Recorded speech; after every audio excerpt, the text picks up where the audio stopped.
Hello everyone. अभी हम लोग बुक का क्वेश्चन नंबर 4 सॉल्व करेंगे। ठीक है।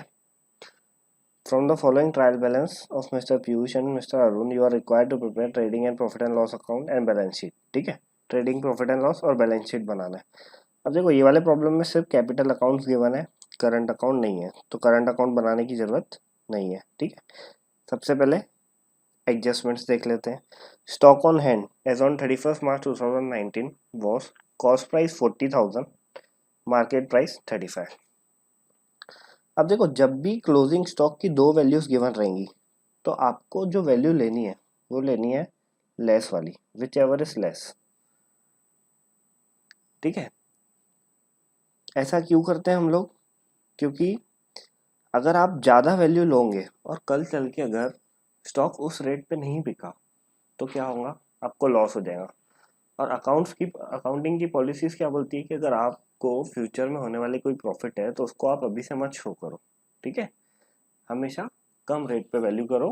अगर इन फ्यूचर वो कम रेट पे भी बिका तो भी आपको लॉस नहीं होगा। Interest on FD ₹1200 is still receivable.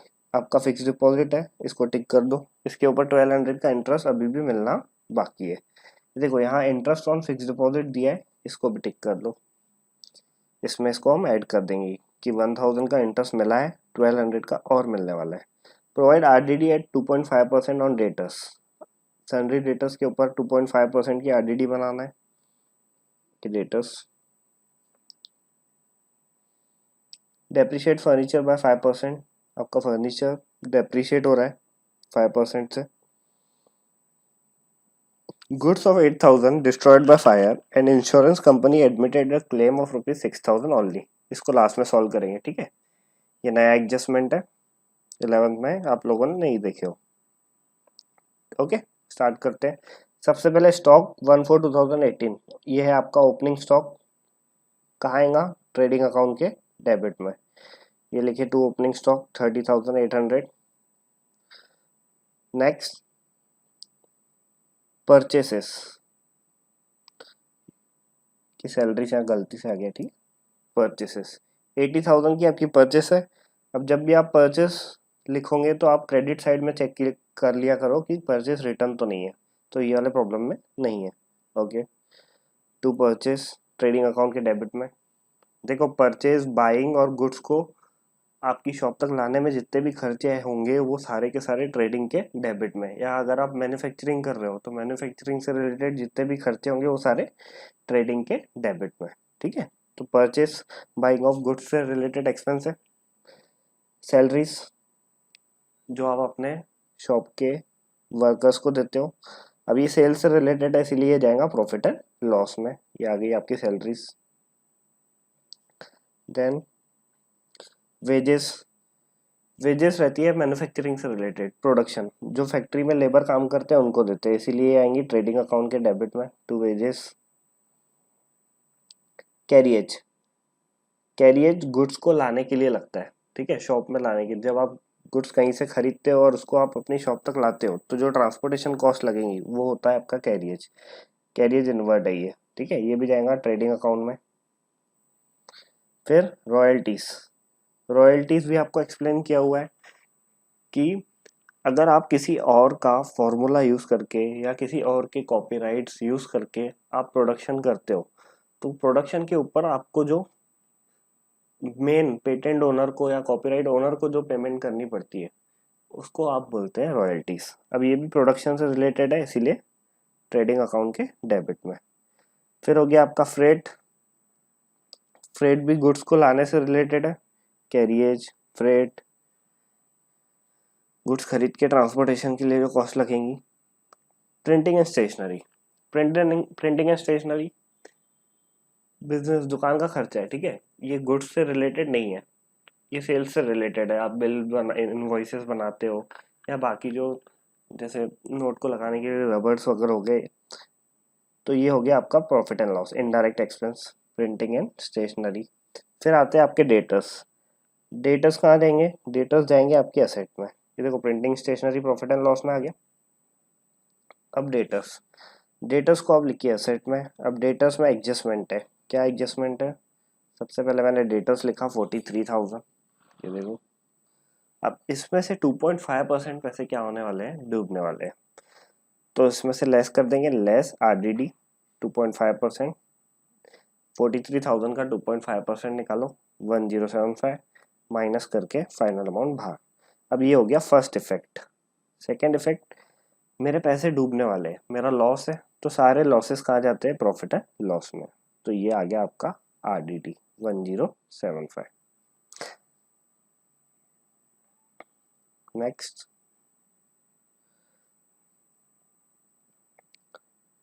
Furniture. Furniture आपकी एसेट, फर्नीचर के ऊपर भी देखो RDD वाला एडजस्टमेंट हो गया, और फर्नीचर के ऊपर 5% का डेप्रिसिएशन है। असेट्स में गए, ये लिखे हमने फर्नीचर 20,200, इसके ऊपर 5% किए माइनस। देखो एक जीरो कम करके अमाउंट को हाफ कर दो तो 5% आ जाएगा, 1010। ये हो गया फर्स्ट इफेक्ट। अब मेरी असेट की वैल्यू रिड्यूस हुई, ये मेरा लॉस है, तो ये जाएगा प्रॉफिट एंड लॉस में, टू डेप्रिसिएशन ऑन फर्नीचर। ठीक है, फर्नीचर हो गया। फिर है लीज होल्ड प्रॉपर्टी, आपकी अपनी प्रॉपर्टी, आपकी असेट है। ठीक है, इन्वेस्टमेंट, आपने पैसे इन्वेस्ट करके रखे हो, चाहे शेयर्स में, चाहे डिबेंचर्स में, कोई भी टाइप की इन्वेस्टमेंट आपने करके रखे हो, ये भी आपकी असेट है। ट्रैवलिंग एक्सपेंस, ट्रैवलिंग एक्सपेंस, आपके लड़के लोग या आप घूम रहे हो इधर से उधर, चाहे वो वसूल कलेक्शन से रिलेटेड हो, चाहे दुकान के किसी काम से, अब ये सारा, या आपके सेल्समैन घूम रहे ट्रैवलिंग करते यहाँ से वहाँ, तो ये सेल्स से रिलेटेड एक्सपेंस हो गया, तो ये आ गया प्रॉफिट एंड लॉस में, टू ट्रैवलिंग एक्सपेंस। फिर आई आपकी एडवर्टाइजमेंट फॉर 3 इयर्स, इसको बोलते हैं हम हिडन एडजस्टमेंट। ठीक है, ये हिडन एडजस्टमेंट है। अब ये 30,000 की जो एडवर्टाइजमेंट है, ये मैंने 3 इयर्स के लिए पे किया हूँ। ठीक है, अब सबसे पहले एडवर्टाइजमेंट होता है आपका इनडायरेक्ट एक्सपेंस, क्योंकि ये सेल्स से रिलेटेड है। तो ये आ गया आपका टू एडवर्टाइजमेंट 30,000 इनर कॉलम में। अब देखो, आपने 3 साल के लिए पैसे दिए, पर आप प्रॉफिट एंड लॉस ये जो बना रहे हो, ये अकाउंट्स कितने ईयर्स के बना रहे हो, 1 ईयर का। मतलब इस साल के जो एडवर्टाइजमेंट का अमाउंट है वो आपका एक्सपेंस है, क्योंकि इस साल की एडवर्टाइजमेंट आपकी होगी। लेकिन आने वाले जो फ्यूचर 2 ईयर्स है, अभी तक आपका काम हुआ नहीं है, मतलब आपके पैसे वहां क्या है, एडवांस जमा है। देखो 30,000 फॉर 3 इयर्स डिवाइडेड बाई 3, मेरे कितने साल के पैसे जमा है, 2 इयर्स के, इंटू 2, तो ये आ जाएगा 20,000। 20,000 रुपीज मेरे क्या है, एडवांस है, प्रीपेड है, तो लेस प्रीपेड एडवर्टाइजमेंट 20,000। 10,000 आपका इस ईयर का एक्सपेंस हो गया, 20,000 आपके पैसे जमा है, मतलब ये आपकी क्या है, असेट। ये आ गई प्रीपेड एडवर्टाइजमेंट 20,000 असेट। ओके, ये हो गया हिडन एडजस्टमेंट सॉल्व। फर्नीचर वाला भी मैं कर चुका हूँ। बेड डेप्स, पैसे डूब गए, लॉस है, प्रॉफिट एंड लॉस के डेबिट में, टू बेड डेप्स।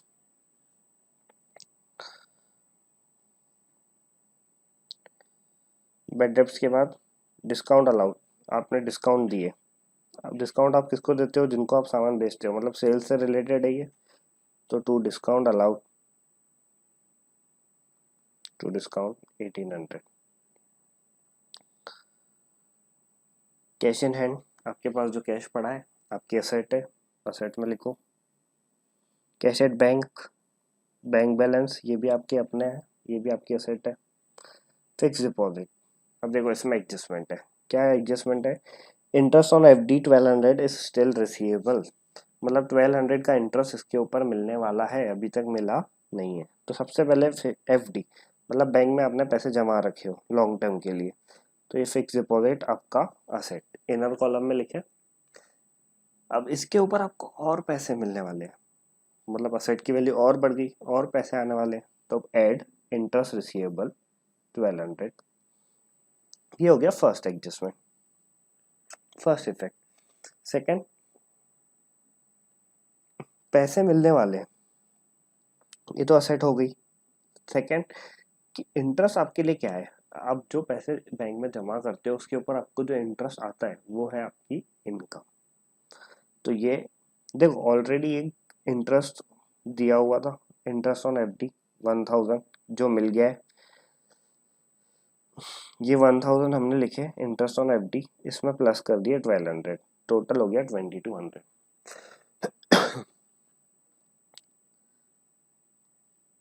ये मिलने वाला, ठीक है, ये हो गया इसका सेकेंड इफेक्ट।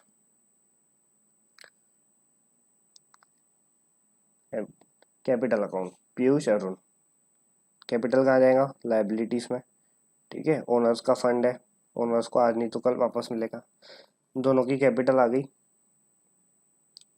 नेक्स्ट, कैपिटल के बाद क्रेडिटर्स, क्रेडिटर मतलब जिनसे आप उधारी में सामान खरीदते हो, क्रेडिट में आपको इनको पैसे देना है, आपकी लायबिलिटी है। Interest received on FD, income थी, इनकम में लिख दिए, ठीक है, प्रॉफिट एंड लॉस के क्रेडिट में। Bank overdraft, bank overdraft, bank overdraft का मतलब होता है कि आप एक बिजनेसमैन हो, आपका करंट अकाउंट है बैंक में, ठीक है, और बैंक आपको एक ओवरड्राफ्ट फैसिलिटी देती है। जैसे आपके अकाउंट में जितना फंड पड़ा है आप उससे ज़्यादा पेमेंट कर सकते हो। क्यों? क्योंकि आप प्रीमियम कस्टमर हो, आपके बैंक में कंटिन्यू ट्रांजैक्शन होते हैं, इसीलिए बैंक आपको ये फैसिलिटी देता है। अब हमने क्या किए, हमारे अकाउंट में जितना फंड था उससे 10,000 ज़्यादा की हमने पेमेंट की है, इसीलिए हमारे अकाउंट में ओवरड्राफ्ट आ गया है कितना, 10,000। अब ज़्यादा पेमेंट तो कर दिए, पर आज नहीं कल ये पैसे बैंक को रिटर्न करना पड़ेगा, ठीक है, ये 10,000 हमारे नहीं है, बैंक के, तो ये भी हमारी क्या है, लायबिलिटी, जो पैसे बैंक को वापस देना है। फिर सेल्स, सेल्स लिखते समय सेल्स रिटर्न नहीं है, सेल्स लिख दो, सेल्स आएगा ट्रेडिंग के क्रेडिट में, आपके गुड्स से रिलेटेड जो इनकम होंगी वो आएंगी ट्रेडिंग के क्रेडिट में, ठीक है, आपके गुड्स आप बेचोगे, चाहे और कहीं आपके गुड्स जाएंगे, वो गुड्स जब एंटर होते हैं बिजनेस में, देखो परचेस तो डेबिट साइड, जब गुड्स आपके बिजनेस से जा रहे हैं तो क्रेडिट साइड। अब ये हो गए सारे एडजस्टमेंट। अब देखो, गुड्स ऑफ 8,000, 8,000 के गुड्स क्या हो गए, डिस्ट्रॉय हो गए। अब देखो, सबसे पहली बात याद रखो, जितने आपके गुड्स जलेंगे, जितने गुड्स का आपका लॉस होगा, उसका पहला इफेक्ट आपको लिखता है ट्रेडिंग अकाउंट के क्रेडिट साइड में। ये गुड्स आपने लाए थे तो यहाँ लिखे थे, अब ये गए, जल गए, चोरी हो गए, कुछ भी हो गए, तो सबसे पहला इफेक्ट इसका क्रेडिट साइड में, जितने के जले उतने, ठीक है, पूरा अमाउंट 8,000 ये आ गया, ये हो गया पहला इफेक्ट। अब इंश्योरेंस कंपनी बोल रही है कि आपके 8,000 के जो गुड्स चले उसमें से 6,000 का क्लेम हम आपको देंगे, मतलब 6,000 मेरे को इंश्योरेंस कंपनी से लेना है, तो ये मेरी असेट है, तो असेट में आप जाओ, वहाँ लिखो आप इंश्योरेंस क्लेम, इंश्योरेंस क्लेम, ये 600 लिखा है, 6,000 है, ठीक है, इसको सही कर देना। ये हो गया दूसरा इफेक्ट। अब मेरे को एक बात बताओ, आपके गुड्स जले 8,000 के, आपको क्लेम मिला 6,000 का, तो क्या आपका कुछ नुकसान हुआ क्या? हाँ सर हुआ ना, 2,000 का। और लॉसेस आप कहाँ लिखते हो, प्रॉफिट एंड लॉस के डेबिट में, तो प्रॉफिट एंड लॉस के डेबिट में हम लिखेंगे टू लॉस बाय फायर 2,000, ठीक है, जितना लॉस हुआ यहाँ उतना ही अमाउंट आएगा, उससे ज्यादा नहीं। ओके, डन, ये एडजस्टमेंट भी हो गया।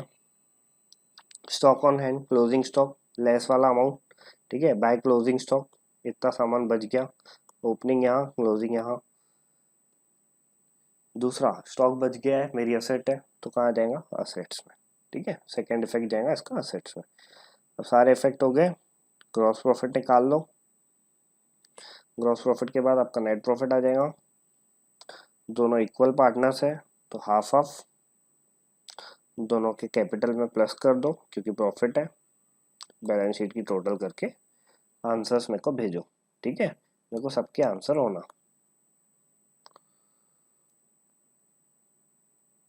अगर आप लोग आंसर्स भेजोगे नहीं तो आगे आपको वीडियो मिलेंगे नहीं बेटा, ठीक है, ओके, बाय, सी या।